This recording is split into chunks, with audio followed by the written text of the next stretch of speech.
Fala galerinha, tudo bem? Professor Igor de volta para falar sobre as Paralimpíadas de 1980.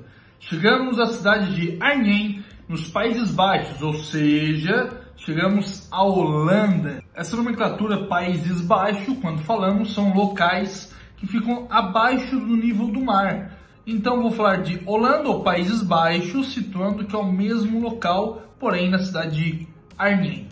Os jogos aconteceram de 22 de junho até no dia 1º de julho de 1980 e recebeu um total de 43 países, incluindo o Brasil. O Brasil volta a participar de uma Paralimpíada, agora de forma subsequente, ou seja, todas as edições daqui para frente, nós temos ao menos um representante participando dos Jogos. Sendo que nesta edição de 80, tivemos um total de 14 atletas representando o nosso país em 3 esportes: atletismo, natação e basquete em cadeira de rodas. Foi uma quantidade baixa, considerada a 1976, onde conquistamos nossa primeira medalha, e sendo que nessa edição, infelizmente, não conseguimos trazer nenhuma conquista para o nosso país. A partir dos Jogos de 1980, foi definido uma certa divisão por deficiência, ou seja, foram criadas categorias de deficiência. Talvez esse não seja o termo correto que eu vou usar, mas só para ficar mais claro.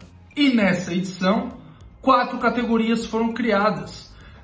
Talvez esta maneira correta, ou eles acham que é a maneira correta para dividir cada deficiência, ou seja, cada grau de dificuldade, para ninguém ter algum privilégio ou sobressair com algum atleta em alguma modalidade ou esporte. Por isso, talvez nós podemos ter uma quantidade menor de esportes, porém uma quantidade absurda de categorias e um número muito maior de medalhas em disputas. Então os quadros de medalhas acabam sendo surpreendentemente altos para conquistas de cada país.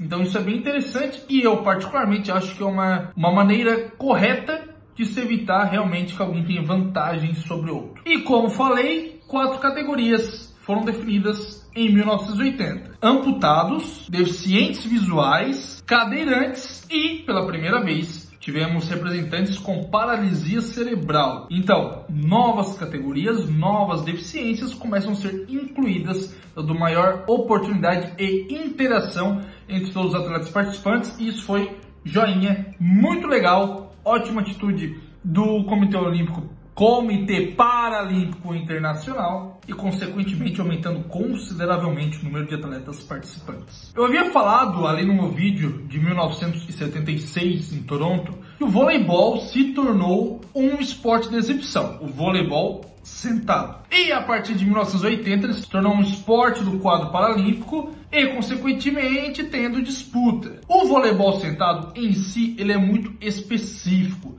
Então, nesse momento, eu vou destinar um espacinho para explicar como funciona. Porque o voleibol sentado se tornou um dos esportes mais praticados do mundo de uma Paralimpíada. Talvez a acústica não seja ideal, mas eu vim gravar e explicar ao menos a parte do voleibol sentado aqui numa quadra de vôlei, onde estamos, que é muito legalzinha e o melhor lugar para se mostrar como isso funciona. Obviamente que não vou fazer a prática, mas explicando aqui para entender um pouquinho melhor. A principal regra do voleibol sentado é que para você bater na bola, você deve estar sentado, ou seja, você deve estar com os glúteos no chão. Se você fazer isso, é considerado ponto para a equipe adversária. E ao mesmo tempo, tanto homens quanto mulheres em suas respectivas competições podem estar participando, só que tem as suas mudanças consideradas ao voleibol normal, digamos assim, né? Por exemplo, a partir do momento que eu pratico sentado, a rede ela deve ser adaptada para aquele fim. Para os homens, a altura é 1,15 m e para as mulheres 1,05 m. Deve haver essa adaptação, tanto como no voleibol normal, que para os homens é 2,43 de altura e para as mulheres 2,24. Então, no voleibol sentado, temos 1,15 para os homens e 1,5 para as mulheres. Na questão do tamanho da quadra também muda. No voleibol normal, nós temos uma quadra de 18 por 9 metros e no voleibol sentado, 10 por 6 é o espaço de disputa. Então, vamos lá. O voleibol ele é um esporte olímpico e o voleibol sentado é um esporte paralímpico e sim deve ter as suas adaptações para aquela deficiência, que pode ser disputada tanto quanto homens, tanto quanto mulheres. Não existe o esporte paralímpico misto, ou seja, homens e mulheres não disputam junto esta modalidade. Na questão de pontuação, é a mesma daí do voleibol. Nós temos 25 pontos e melhor de 5 sets, ou seja, quem vencer 3 sets vence a competição. Em caso de 2-2, nós temos aí um tie-break de 15 pontos para saber quem realmente é o vencedor desta partida de voleibol sentado. Para poder participar de uma partida de voleibol oficial, voleibol sentado, os atletas que podem estar ali na quadra são classificados por 2 categorias. Nós temos aqueles que têm alguma limitação de locomoção, ou é amputado, ou tem uma paraplegia. Esses são denominados classe D, ou, em termo inglês, disabled, para ser meio português assim. Então, este D, todos podem ser ou amputados ou tendo alguma paraplegia.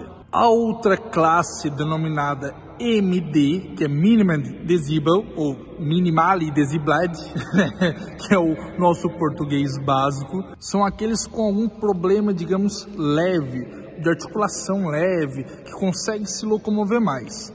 Então, como funciona? Apenas 2 destes MD devem estar na equipe e, ao mesmo tempo, os 2 não podem estar em quadra, ou seja, 5 dos 6 atletas devem ser classificados D e um só MD. Se a equipe quiser que todos sejam da classe D, não tem problema nenhum, porém da classe MD devem ter no máximo 2 por equipe, eles não podem estar ao mesmo tempo na quadra. Isso é muito importante frisar e destacar, porque o voleibol sentado não se pode haver alguma vantagem sobre outro atleta. Então essas são as regras, dando oportunidade para o maior número de participantes possíveis, porém tem as suas regrinhas básicas para ninguém ter uma vantagem sobre o adversário. Terminando essa explicação maravilhosa agora de voleibol sentado, eu vou chegar a um quadro de medalhas. Os Estados Unidos liderou novamente, absurdamente. É o país com maior investimento, como eu falo, e com maiores atletas talentosos, enfim,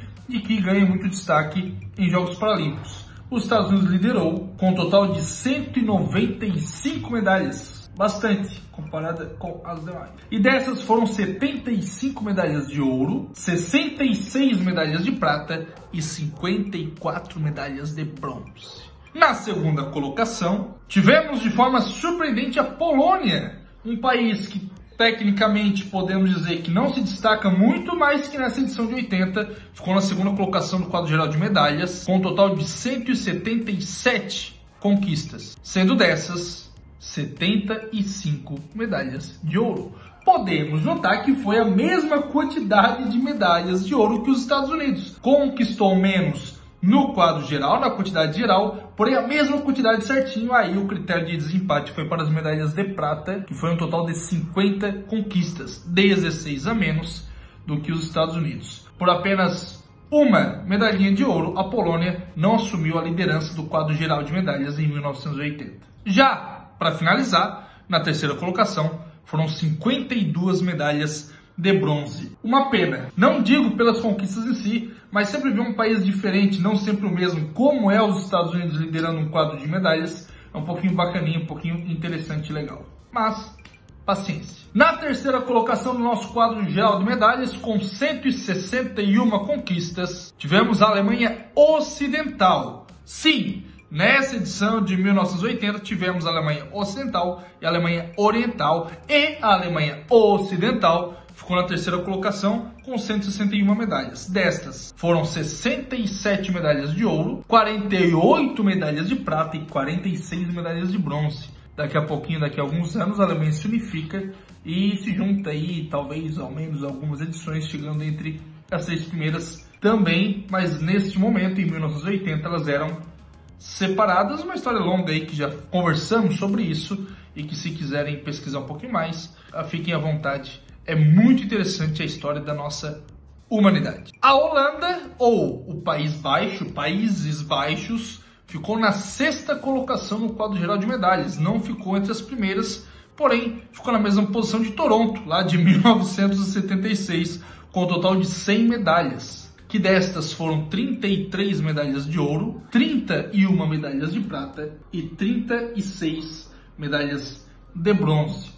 Só nessas 3 primeiras colocações, mais o 6º colocado, podemos ver que uma quantidade absurdamente grande de medalhas em disputa, fora aí os vários outros que conquistaram. Tirando, claro, o Brasil, que nesta edição não conquistou nenhuma medalha. As Olimpíadas de Anhui em 1980 ficou marcado principalmente porque pela primeira vez na história os mascotes começaram a fazer parte das Paralimpíadas. Em 1972 foi a primeira vez em que os mascotes chegaram nas Olimpíadas e em 80 nas Paralimpíadas. Esses lindos, maravilhosos mascotes que estão aqui, que são 2 esquilos e que não tiveram nome, simplesmente foram feitos. Através de um concurso vencido, eles conseguiram ser representados por esses mascotes e que a partir daí começou em diante 84 ter nome, representar e tudo mais.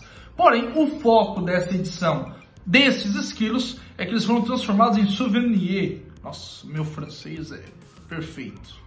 Lindo, maravilhoso. Ou seja, foram feitos produtos desses mascotes para venda, pensando aqui na parte financeira. Então foi transformado em chaveiros, urso de pelúcia, adesivo, enfim, e foi comercializado nos jogos para render realmente uma grana para os comerciantes locais e principalmente com direitos de imagem pelo Comitê Paralímpico Internacional. Então em 1980 tivemos os primeiros mascotes das Paralimpíadas e que a partir de agora serão um assunto constante aqui nos vídeos do Professor Igor. Só para finalizar o vídeo, e algo muito interessante e economicamente falando. Muitas empresas são envolvidas anualmente para quaisquer tipos de eventos olímpicos, seja eles em eventos pré-olímpicos, que acontecem 1, 2, 3 anos antes, onde se definem os representantes de cada país, os classificados das mais diversas